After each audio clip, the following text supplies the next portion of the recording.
Hi everyone, welcome to job updates in Telugu YouTube channel. Central government అండర్టేకింగ్లో work చేసేటువంటి HPCL Hindustan petroleum corporation లిమిటెడ్లో వేకెంట్గా ఉన్న 730 ఉద్యోగాలను ఫిల్ చేయడానికి అఫీషియల్గా హెచ్పిసిఎల్ సంస్థ నుంచి నోటిఫికేషన్ రిలీజ్ చేయడం జరిగింది. ఈ 730 ఉద్యోగాల్లో కొన్ని పోస్టులకి ఎక్స్పీరియన్స్ ఉన్న వాళ్ళు మాత్రమే అప్లికేషన్ చేసుకోవాల్సి ఉంటుంది. మరికొన్ని పోస్టులకి ఎటువంటి ఎక్స్పీరియన్స్ లేకపోయినా కూడా మనం అప్లికేషన్ చేసుకోవచ్చు. సో ఎక్కువ పోస్టులు వచ్చి నాన్ ఎక్స్పీరియన్స్ అంటే ఎక్స్పీరియన్స్ అవసరం లేని పోస్టులు ఏవైతే ఉన్నాయో అవే ఎక్కువగా ఉన్నాయి ఈ నోటిఫికేషన్లో. దానికి సంబంధించినటువంటి డీటెయిల్డ్ ఇన్ఫర్మేషన్ నేను మీకు తెలియజేస్తాను. అండ్ మనం అప్లై చేసుకునే పోస్ట్ని బట్టి మనకి శాలరీ 55,000 నుంచి స్టార్ట్ అవుతుంది.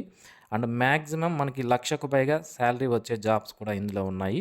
వితౌట్ ఎక్స్పీరియన్స్ ఉన్నా కూడా 1,00,000కు పైగా శాలరీ వచ్చే జాబ్స్ అయితే ఇందులో ఉన్నాయి. అవి ఏంటివి అనేది కూడా చెప్తాను. అండ్ మన తెలుగు రాష్ట్రాలకు సంబంధించి పోస్టింగ్ మనకి విశాఖపట్నంలో కూడా రావచ్చు. ఇది ఆల్ ఇండియా సర్వీస్ లేబిలిటీలో ఈ నోటిఫికేషన్ రిలీజ్ చేసినప్పటికీ కూడా మనకి విశాఖపట్నంలో హెచ్పిసిఎల్కి సంబంధించినటువంటి రిఫైనరీస్, ఆఫీసు, ప్రొడక్షన్ యూనిట్స్ ఉన్నాయి. సో అక్కడ కూడా మనకి పోస్టింగ్స్ వచ్చే అవకాశం అయితే ఉంటుందన్నమాట. సో ఇవన్నీ కూడా పర్మనెంట్ గవర్నమెంట్ ఉద్యోగాలు. ఇవి కాంట్రాక్ట్ కానీ, అవుట్సోర్సింగ్ కానీ, లేదా ఇతర ఏ రిక్రూట్మెంట్ కాదు. ఇది పర్మనెంట్ గవర్నమెంట్ జాబ్స్. ఇవి ఒకసారి మీరు సెలెక్ట్ అయ్యారనుకోండి, ఇక మీకు పర్మనెంట్ గవర్నమెంట్ జాబ్ అనేది హెచ్పిసిఎల్ సంస్థలో ఇవ్వడం జరుగుతుందన్నమాట. మార్నింగ్ నేను హెచ్పిసిఎల్ సంస్థకు సంబంధించి అప్రెంటిస్ నోటిఫికేషన్కి సంబంధించి వీడియోని చేశాను. అది వేరు అండ్ ఇప్పుడు మీరు చూస్తున్నది వేరు. సో అప్రెంటిస్ అంటే అది 1 ఇయర్ పాటు ట్రైనింగ్ ఉంటుంది. ట్రైనింగ్లో మీకు శాలరీ ఇస్తారు. ట్రైనింగ్ అయిపోయిన తర్వాత ఇంటికి పంపించేస్తారు సర్టిఫికెట్ ఇచ్చి. బట్ ఇప్పుడు మీరు చూస్తున్నటువంటి ఈ నోటిఫికేషన్ ఏదైతే ఉందో హెచ్పిసిఎల్ సంస్థ నుంచి 730 ఉద్యోగాలకు నోటిఫికేషన్ వచ్చింది కదా, ఇది మాత్రం పర్మనెంట్ గవర్నమెంట్ జాబ్స్ కోసం వచ్చినటువంటి నోటిఫికేషన్. ఓకేనా? ఇది మీరు మైండ్లో పెట్టుకొని ఈ నోటిఫికేషన్ సంబంధించిన వివరాలు తెలుసుకొని దీనికి అప్లికేషన్ చేసుకోండి. ఇక మీరు ఆంధ్రప్రదేశ్ మరియు తెలంగాణ రాష్ట్రాలకు సంబంధించిన అభ్యర్థులైతే తప్పనిసరిగా మన ఛానల్కి సబ్స్క్రైబ్ చేసుకోండి. ఎందుకు అంటే ఆంధ్రప్రదేశ్, తెలంగాణ మరియు సెంట్రల్ గవర్నమెంట్కి సంబంధించి జాబ్ నోటిఫికేషన్స్ ఏవైతే విడుదలవుతాయో వాటన్నిటిని ఎవ్రీడే మన యూట్యూబ్ ఛానల్లో అప్డేట్ చేయడం జరుగుతుంది. సో మీరు వాటిని మిస్ అవ్వకుండా పొందాలి అనుకుంటే మాత్రం తప్పనిసరిగా ఛానల్కు సబ్స్క్రైబ్ చేసి పెట్టుకుంటేనే నేను ఇక్కడ వీడియో అప్లోడ్ చేసిన వెంటనే మీకు నోటిఫికేషన్ వస్తుంది. మీరు దాన్ని చూసి వెంటనే అప్లికేషన్ చేసుకునే అవకాశం అయితే ఉంటుంది. కాబట్టి ఛానల్కి ఇప్పుడే సబ్స్క్రైబ్ చేసి పెట్టుకోండి. డియర్ ఫ్రెండ్స్, ఈ నోటిఫికేషన్ సంబంధించి ఎలిజిబిలిటీ క్రైటీరియా చూసే ముందు నేను మీకు కొన్ని ఇంపార్టెంట్ పాయింట్స్ అనేవి చెప్పాలి ఈ నోటిఫికేషన్ సంబంధించి. అందులో ఫస్ట్ వన్ ఏంటి అంటే రిటెన్షన్ అమౌంట్. ఏంటి రిటెన్షన్ అమౌంట్ అంటే మీరు ఈ జాబ్స్కి సెలెక్ట్ అయిన తర్వాత మీకు 30,000 బేసిక్ అండ్ 40,000 బేసిక్ పోస్ట్కి కానీ మీరు సెలెక్ట్ అయితే మీకు నెలకు 5,000 రూపాయల రిటెన్షన్ అమౌంట్ అనేది వీళ్ళు కట్ చేయడం జరుగుతుంది. ఒకవేళ మీరు 50,000 నుంచి 90,000 వరకు ఉన్నటువంటి బేసిక్ పే జాబ్స్కి కానీ మీరు సెలెక్ట్ అయితే మీకు 8,000 రూపాయల రిటెన్షన్ అమౌంట్ అనేది కట్ చేస్తారు. ఇది ఎందుకు అంటే ఇంతకుముందు వీళ్ళు ఏం చేసేవాళ్ళు అంటే మీరు ఈ సంస్థలో ఖచ్చితంగా 1 సంవత్సరమో, 2 సంవత్సరాలు లేదా 3 సంవత్సరాలు ఖచ్చితంగా ఇందులో జాబ్ చేయాలి అని సర్వీస్ అగ్రిమెంట్ బాండ్ అనేది రాయించుకునేవాళ్ళు. బట్ ఇప్పుడు ఏం చేస్తున్నారు అంటే వీళ్ళు అమౌంట్ అనేది కట్ చేస్తున్నారు. రిటెన్షన్ అమౌంట్ అనేది ఎవ్రీ మంత్ వీళ్ళు కట్ చేసుకుంటారన్నమాట మీ శాలరీలో. మరి ఈ డబ్బులు మనకు తిరిగి ఇస్తారా అంటే తిరిగి ఇస్తారు. ఎప్పుడు ఇస్తారు అంటే మీరు ఈ సంస్థలో 3 సంవత్సరాల పాటు కంటిన్యూస్గా వర్క్ చేస్తే మీకు ఈ రిటెన్షన్ అమౌంట్ అనేది వాళ్ళు ఇవ్వడం జరుగుతుందన్నమాట. ఆఫ్టర్ 3 ఇయర్స్ తర్వాత దానికి ఎటువంటి ఇంట్రెస్ట్ లేకుండా ఎంత అమౌంట్ అయితే వాళ్ళు కట్ చేస్తారో ఆ అమౌంట్ని మీకు ఇవ్వడం జరుగుతుందన్నమాట. ఇది రిటెన్షన్ అమౌంట్కి సంబంధించి. ఇక మీరు ఈ జాబ్కి సెలెక్ట్ అయిన తర్వాత 1 ఇయర్ పాటు మీకు ప్రొబేషన్ పీరియడ్ అనేది ఉంటుంది. ఈ ప్రొబేషన్ పీరియడ్నే మనం ట్రైనింగ్ పీరియడ్ అని కూడా చెప్పుకోవచ్చు. అయితే వన్స్ ఈ ప్రొబేషన్ పీరియడ్ 1 ఇయర్ కంప్లీట్ అయిన తర్వాత మీకు ప్రొబేషన్ అనేది అయిపోతుంది. దాని తర్వాత కంపెనీ పాలసీ ప్రకారం మిమ్మల్ని రెగ్యులర్ ఎంప్లాయ్‌గా ఈ సంస్థలో అడాప్ట్ చేసుకోవడం అనేది జరుగుతుందన్నమాట. ఇంకొక పాయింట్ ఏంటి అంటే ఈ జాబ్స్‌కి మీరు సెలెక్ట్ అయిన తర్వాత ప్లేస్ అండ్ పోస్టింగ్ అనేది ఎక్కడుంటుంది అంటే మనకి హెచ్పిసిఎల్‌కి సంబంధించి దేశవ్యాప్తంగా వివిధ యూనిట్లు, రిఫైనరీలు, సెక్షన్స్, ప్లాంట్స్, డిపార్ట్మెంట్స్, డివిజన్స్ అనేవి ఉన్నాయి. ఫర్ ఎగ్జాంపుల్ మనకి విశాఖపట్నంలో కూడా హెచ్పిసిఎల్కి సంబంధించినటువంటి వివిధ ఆఫీసులు, డివిజను, రిఫైనరీ యూనిట్లు ఇలా అన్నీ ఉన్నాయి కదా, అక్కడ కూడా మనకి పోస్టింగ్స్ అనేవి వచ్చే అవకాశం అయితే ఉంటుంది.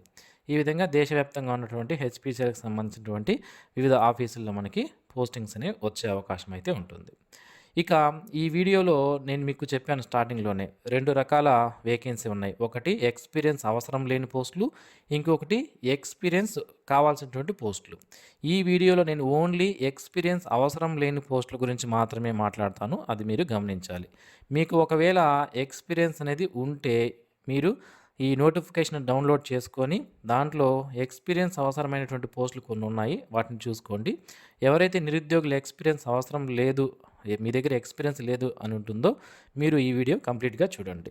సో ఫస్ట్ వన్ వచ్చి మనకి జూనియర్ ఎగ్జిక్యూటివ్ అసిస్టెంట్. మొత్తం 10 పోస్టులు ఉన్నాయి. దీనికి minimum 3 years full time regular graduation complete చేసిన వాళ్ళు దీనికి అప్లికేషన్ చేసుకునే అవకాశం అయితే ఉంటుంది. ఇక జూనియర్ ఎగ్జిక్యూటివ్ అది సివిల్‌కి సంబంధించి 3 years regular diploma in civil engineering చేసిన వాళ్ళు దీనికి అప్లై చేసుకోవచ్చు. సివిల్ 19 వేకెన్సీ ఉన్నాయి. జూనియర్ ఎగ్జిక్యూటివ్ మెకానికల్ సంబంధించి 207 పోస్టులు ఉన్నాయి. డిప్లొమా ఇన్ మెకానికల్ చేసిన వాళ్ళు అప్లికేషన్ చేసుకునే అవకాశం అయితే ఉంటుంది. Next junior executive electrical 117 vacancy ఉన్నాయి. Regular diploma in electrical engineering చేసిన వాళ్ళు దీనికి అప్లికేషన్ చేసుకోవచ్చు. నెక్స్ట్ జూనియర్ ఎగ్జిక్యూటివ్ కెమికల్ సంబంధించి 27 పోస్టులు ఉన్నాయి. డిప్లొమా ఇన్ కెమికల్ ఇంజనీరింగ్ చేసిన వాళ్ళు అప్లై చేయవచ్చు.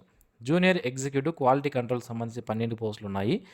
ఎవరైతే full time regular graduation in chemistry, BSc chemistry చేసిన వాళ్ళు దీనికి అప్లికేషన్ చేసుకునే అవకాశం అయితే ఉంటుంది. నెక్స్ట్ జూనియర్ ఎగ్జిక్యూటివ్ హెచ్ఆర్ సంబంధించి 5 పోస్టులు ఉన్నాయి. 3 years full time regular BBA లేదా బీఏ హానర్స్ లేదా బీఎంఎస్ విత్ హెచ్ఆర్ చేసిన వాళ్ళు అప్లికేషన్ చేసుకోవచ్చు. జూనియర్ ఎగ్జిక్యూటివ్ ఫైర్ అండ్ సేఫ్టీకి సంబంధించి 16 పోస్టులు ఉన్నాయి. ఎనీ సైన్స్ గ్రాడ్యుయేషన్ కంప్లీట్ చేసి diploma in fire and safety చేసిన వాళ్ళు, valid heavy vehicle driving licence ఉన్న వాళ్ళు జూనియర్ ఎగ్జిక్యూటివ్ ఫైర్ అండ్ సేఫ్టీకి అప్లికేషన్ చేయవచ్చు. నెక్స్ట్ ఇవి జూనియర్ ఎగ్జిక్యూటివ్ ఇప్పటి వరకు మీరు చూస్తుంది. నెక్స్ట్ ఇప్పుడు వచ్చేది మనకి ఇంజనీరింగ్ పోస్టులు. ఇందులో మెకానికల్ ఇంజనీరింగ్ అనే పోస్టులు 72 ఉన్నాయి. ఎవరైతే ఇంజనీరింగ్ మెకానికల్ చేసింటారో వాళ్ళు అప్లై చేసుకునే అవకాశం అయితే ఉంటుంది.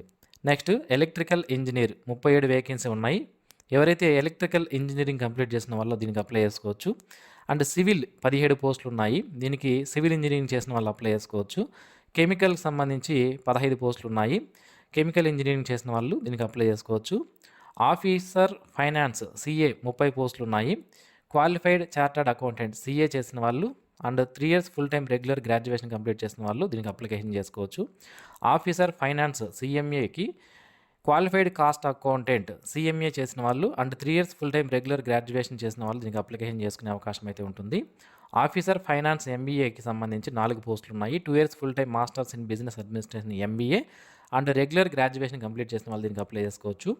అండ్ నెక్స్ట్ ఆఫీసర్ హెచ్ఆర్ సంబంధించి 2 years full time post graduation degree in HR లేదా పర్సనల్ మేనేజ్మెంట్ లేదా ఇండస్ట్రియల్ రిలేషన్స్ లేదా సైకాలజీ లేదా మాస్టర్స్ ఇన్ బిజినెస్ అడ్మినిస్ట్రేషన్ చేసిన వాళ్ళు అప్లై చేయవచ్చు. నెక్స్ట్ ఆఫీసర్ ఐఎస్ సంబంధించి కంప్యూటర్ సైన్స్ అండ్ ఇంజనీరింగ్ లేదా మాస్టర్స్ ఇన్ కంప్యూటర్ అప్లికేషన్ చేసిన వాళ్ళు అప్లికేషన్ చేసుకునే అవకాశం అయితే ఉంటుంది. సో పోస్ట్ కోడ్ నెంబర్ 2.17 అని ఉంది కదండి. ఇక్కడి వరకు ఈ పోస్టులకి ఎటువంటి ఎక్స్పీరియన్స్ అవసరం లేదు. అండ్ 3.1 అనే పోస్ట్ కోడ్ ఉంది కదా, ఇక్కడ ఉన్నటువంటి పోస్టులకి మాత్రం ఎక్స్పీరియన్స్ అనేది ఉండాలి. అది కూడా కొన్ని పోస్టులకైతే 8 ఇయర్స్ 10 ఇయర్స్ వరకు కూడా ఎక్స్పీరియన్స్ అనేది అడిగారు. కాబట్టి ఎవరికైనా ఎక్స్పీరియన్స్ ఉంటే మీరు ఈ పోస్టులు చూసుకోవచ్చు. ఇప్పటి వరకు నేను చెప్పినటువంటి పోస్టులు ఏవైతే ఉన్నాయో వాటికి ఎటువంటి ఎక్స్పీరియన్స్ అనేది అవసరం లేదు. సో ఇక్కడ మనం ఎక్స్పీరియన్స్ అవసరం లేని పోస్టుల్లో ఏజ్ విషయానికి వస్తే మనకి కొన్ని పోస్టులకి 25 అని, కొన్ని పోస్టులకి 27 అని ఈ విధంగా ఏజ్ అనేది ఇవ్వడం జరిగింది.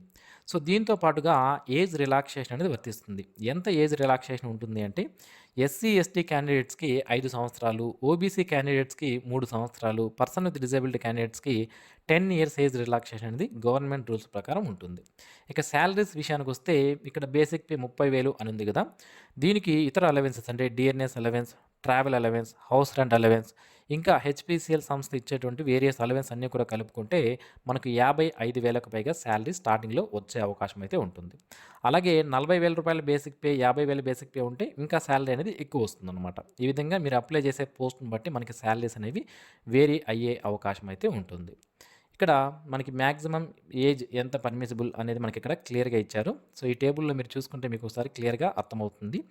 ఎక్స్పీరియన్స్ లేని పోస్టులకి, ఎక్స్పీరియన్స్ ఉన్నటువంటి పోస్టులకి అన్నిటికీ కూడా వాళ్ళు ఇక్కడ క్లియర్గా ఏజ్ అనేది ఇచ్చారు.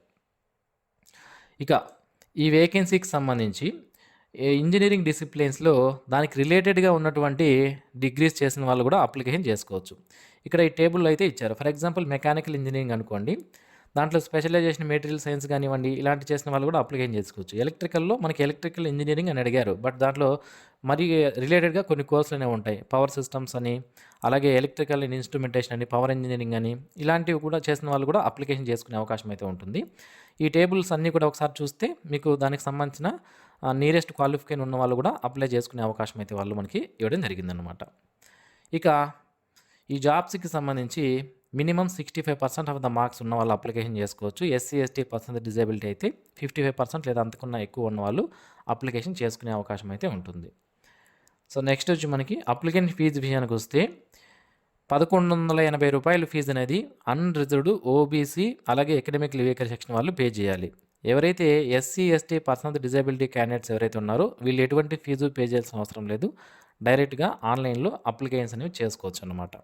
సో ఆన్లైన్లో అప్లై చేసే లింక్ నేను వీడియో కింద డిస్క్రిప్షన్లో ఇస్తాను. అక్కడి నుంచి మీరు అప్లికేషన్ చేసుకోవచ్చు.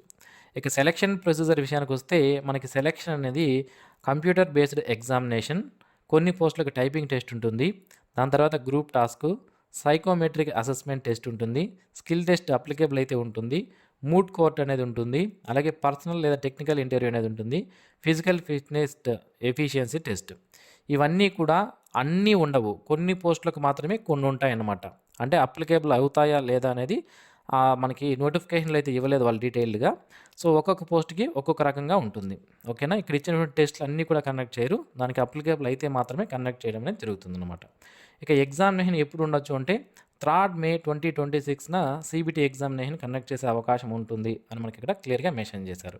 మరి దీనికి సంబంధించినటువంటి సిలబస్ ఏంటి అనేది అఫీషియల్ వెబ్సైట్లో తర్వాత మేము అప్డేట్ చేస్తాము అని మనకి ఇక్కడ క్లియర్గా మెన్షన్ చేశారు సిలబస్. ఓకేనా, అఫీషియల్ వెబ్సైట్ లింక్ని వీడియో కింద డిస్క్రిప్షన్లో ఇస్తాను, దాంట్లో చూస్తే మీకు తెలిసిపోతుంది అనమాట.